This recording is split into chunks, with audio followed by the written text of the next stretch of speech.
Thread double ತಗೊಂಡ್ರೆ ಹಾಂ ಈ ತರ ದಪ್ಪ ಬರುತ್ತೆ ಮೇಡಮ್. ಹಾಂ ಗೊತ್ತಾಯ್ತು. ಸಿಂಗಲ್ ತಗೊಂಡ್ರೆ ಆ ತರ ಬರುತ್ತೆ. ಓ, ಸಿಂಗಲ್ ಸ್ವಲ್ಪ ಥಿನ್, ಥಿನ್ ಡಬಲ್ ಸ್ವಲ್ಪ ದಪ್ಪ, ಈ ತರ ಮೇಡಮ್.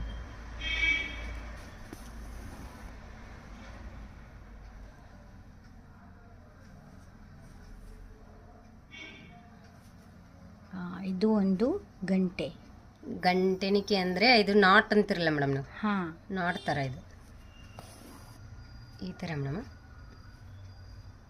ಆಚೆ ಸೈಡಲ್ಲಿ ಥ್ರೆಡ್ ಮಾಡಬೇಕು. ಓಕೆ. ಹಾಂ ಮೇಡಮ್, ಅದು ನಾಟ್ ಬೀಳ್ಬೇಕು ಅಷ್ಟೇನೆ ಮೇಡಮ್. ಹಾಂ ಹಾಂ ಹಾಂ ಈ ತರ ಓಕೆ. ವಾವ್. ಈ ತರ ನಾಟ್ ಬೀಳ್ಕೋತ ಹೋದ್ರೆ ಸಾಕು ಮೇಡಮ್. ಹ್ಞೂ ಹ್ಞೂ